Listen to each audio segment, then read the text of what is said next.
បាទពុកម៉ែបងប្អូនខ្ញុំមកថតផ្ទះលក់ឡាយឡុងពីធនាគារបងប្អូនណាផ្ទះនេះបងប្អូនកម្ពស់3ជាន់បាទប្លង់សេ2ស្លឹកកន្លះបងប្អូនណានេះនៅលើផ្លូវរដ្ឋ8ម៉ែត្របងប្អូនផ្លូវអត់ទាល់ទេបងប្អូននេះខាងមុខនេះរោងចក្របងប្អូនណាបាទ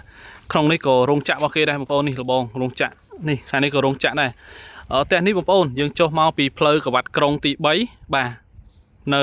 ក្នុងភូមិទួលកៃបងប្អូនបាទចូលមកខ្ទង់ដូចជា150ម៉ែត្រមិនដល់200ម៉ែត្របងប្អូនណាមកដល់ទីតាំងផ្ទះនេះតែម្ដងហើយនេះគេរស់នៅជុំវិញអ៊ូអងបងប្អូនបាទនៅលើផ្លូវរដ្ឋហើយបងប្អូនតម្លៃល្អបងប្អូនណាបាទផ្ទះនេះមានបន្ទប់គេងបាទរហូតដល់6បន្ទប់ទឹក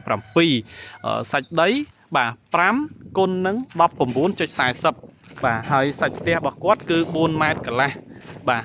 គុណនឹង16ម៉ែត្រមានបន្ទប់គេង6បន្ទប់ទឹក7បាទកម្ពស់3ជាន់ប្លង់សេ2ស្លឹកកន្លះតម្លៃ70000បងប្អូនណាបាទដាក់លក់ឡាយឡុងពីធនាគារបាទធនាគារដាក់លក់ឡាយឡុង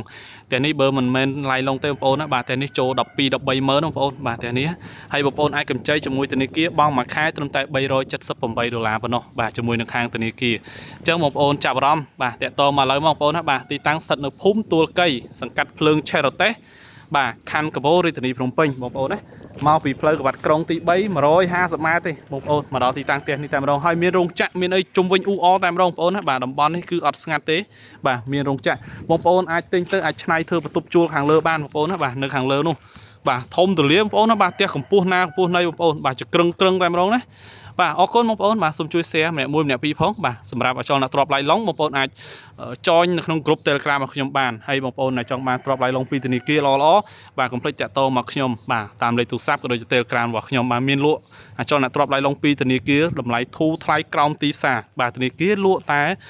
តម្លៃដែលគេជពាក់ទេបងប្អូនបាទសូមអរគុណបាទសូមគោរពលាបាទ